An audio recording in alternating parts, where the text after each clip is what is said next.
What up, you guys, and welcome back to my channel, Ilum Reads, or if you're new here, welcome to this very messy channel. My name is Will, and today I just want to talk to you about some books that are up and coming in the early half of 2021. Okay, I have compiled a list of 10 books so far that I want to read that is going to be released between the months of January and June. I already know that I am going to be so broke.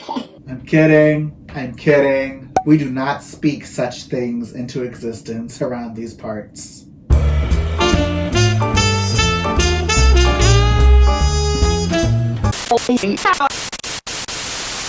We will flourish. Okay, the majority of these books I have found on an article on BuzzFeed. I honestly have not heard of many of these authors, but I am very interested in getting to know more about their work and these books. I believe that some of these are actually like debut novels. I'm not sure. We will see. Okay, so the first book that I really want to get to is Roman and Jewel by Dana L. Davis. The release date is January 5th. And basically what Roman and Jewel is about, it is a Romeo and Juliet meets Hamilton. It's very interesting. Roman and Jewel is a Romeo and Juliet inspired hip opera featuring a diverse cast and modern twists on the play. Jersey is aiming for the female leading role, but she's crushed when she only lands understudy. But when an entanglement with Zepp, who's playing Roman, leads to the whole world seeing a viral video, the people decide to speak on whom they want to play Jewel. Okay, so basically this feels sort of like a reality show competition type-esque, like an actor's American Idol or The Voice. It sounds really interesting to me, and I'll let you know about it later. All right, so the second book is Written in Starlight by Isabel Ibanez. I am so sorry if I butcher any more names in this video. The release date is January 26th, and Written in Starlight is the companion to Woven in Moonlight. Okay, so I think Written in Starlight is possibly a sequel, maybe? I don't know. I have to look more into it. Written in Starlight has been called an adventurous South American Tomb Raider. That's different. Catalina Quiroga is a Condesa who's lost the Incasissa throne. What is wrong with me?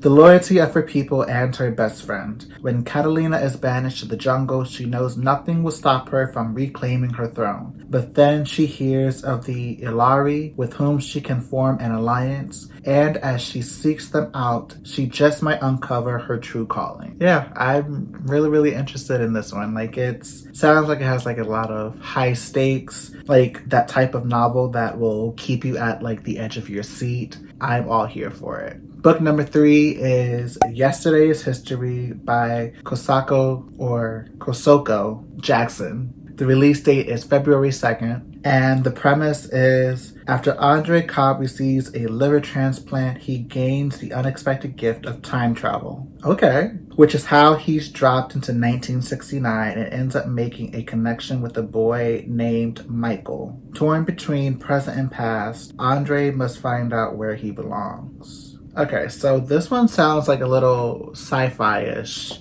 which isn't bad. I just don't read too much sci-fi material because it confuses me. I'm interested to see what Kosoko Jackson does with the aspect of time travel, because using time traveling as like a plot device is very tricky in novels. So that's basically the main reason why I really want to get to this novel too. Book number 4 is Wings of Ebony by J.L. And The release date is February 23rd. Wings of Ebony features gods and a girl who must save the world. Rue's life in Houston changes when her mother is murdered and her estranged father takes her to Gazan, a secret country of gods away from her sister. In Gazan, Rue is different. She is half god, half human, and she discovers that the leaders of this secret country thrive on human suffering. Gotta love a deity who does that. But when Rue escapes back to Houston, she finds it in chaos and worse, there's evil plaguing her neighborhood of East Row. Will Rue be able to embrace her powers before everything she loves is gone? Okay, so this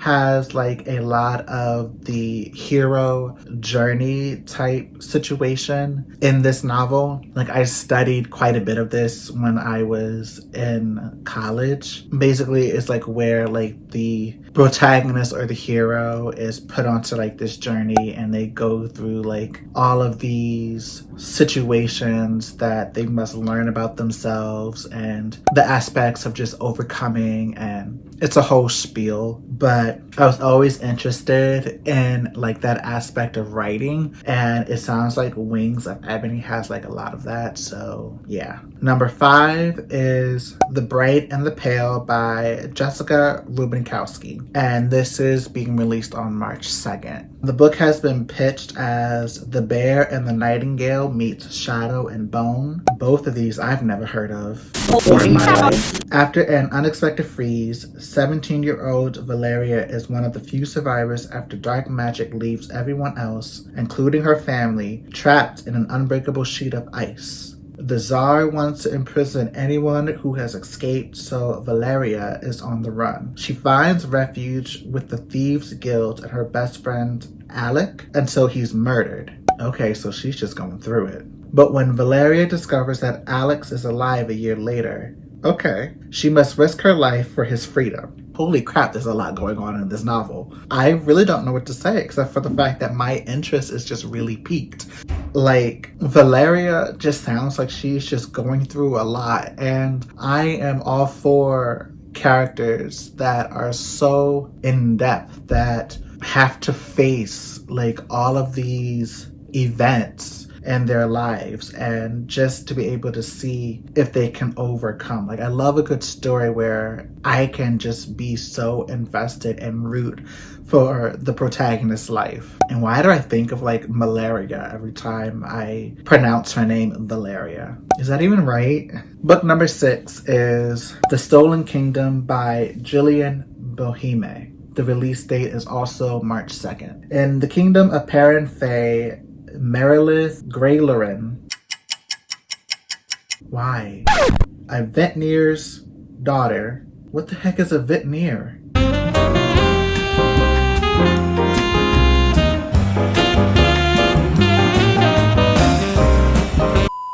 Has a secret magical power that's proof of her claim to the throne. Alec Thungrave is the king's second son and spare heir, uncomfortable with the kingdom's dark stolen magic. When Merilith becomes entangled in an assassination plan to take out the royal family, she doesn't expect to get caught up in a forbidden love. Like, the premise is reminding me of like Raybearer a little bit. I didn't finish it because of something in the book that kind of like just made me seriously uncomfortable. So I DNF'd that book and I gave the book away. We'll see with this one. I'm hoping that it's not like Raybearer, but we'll see. Book number 7 is The Cost of Knowing by Brittany Morris. The release date is March 16th. The Cost of Knowing is pitched as Dear Martin meets They Both Die at the End.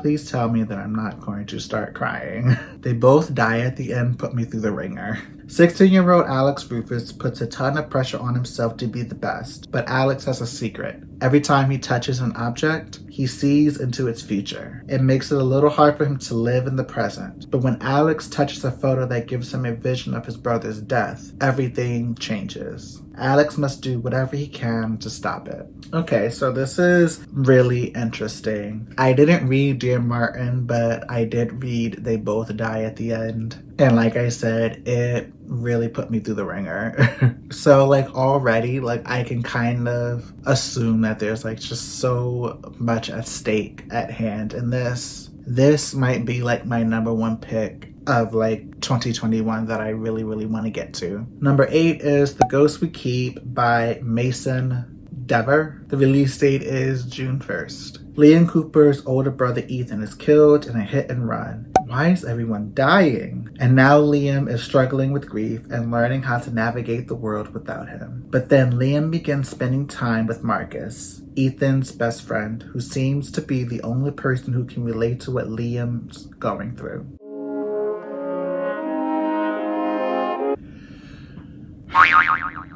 I can already feel like 2021 is going to be full of tears. And I'm not ready. Number 9, The Ivies by Alexa Dawn. This is being released in early 2021, it says. The Ivies is a YA thriller which highlights the competitiveness of getting into an Ivy League school and is full of intense mystery and murder. What happens when a group of prep school elites will do anything to get into their dream school, even if it means going in for the kill? Okay, please do not tell me that this is going to be nothing but like a sorority or fraternity telling where everyone is just getting hazed and it goes too far.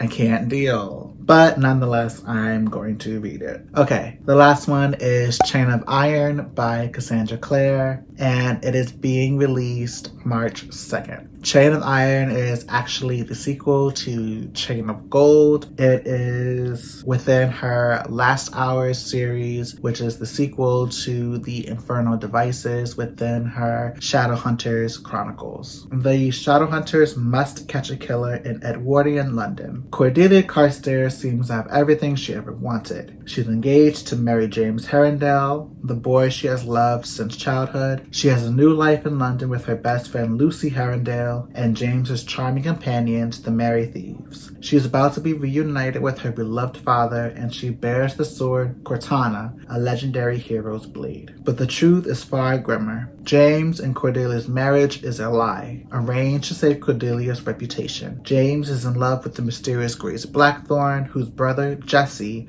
died years ago in a terrible accident. Cortana burns Cordelia's hand when she touches it, while her father has grown bitter and angry. And a serial murderer is targeting the Shadowhunters of London, killing under cover of darkness, then vanishing without a trace. What is it? Jack the Ripper?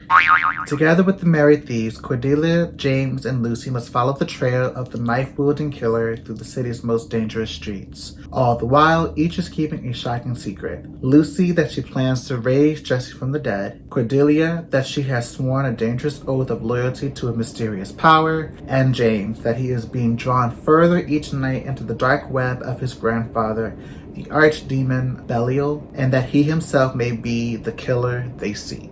Okay, so in actuality, maybe Chain of Iron is like my number 1 pick, but then my other pick is number 2. But yeah, those are all of the books that I am really looking forward to reading in the first half of 2021. And that is all that I have for this video, you guys. As always, thank you so much for watching. I really do hope that you enjoyed it. If you did, please hit that like button. Please subscribe and talk to me down in the comments. What are some of your top picks or most interesting picks that you were really looking forward to that is coming up in the new year? But I will see you all in the next one. Take care of yourselves. Bye.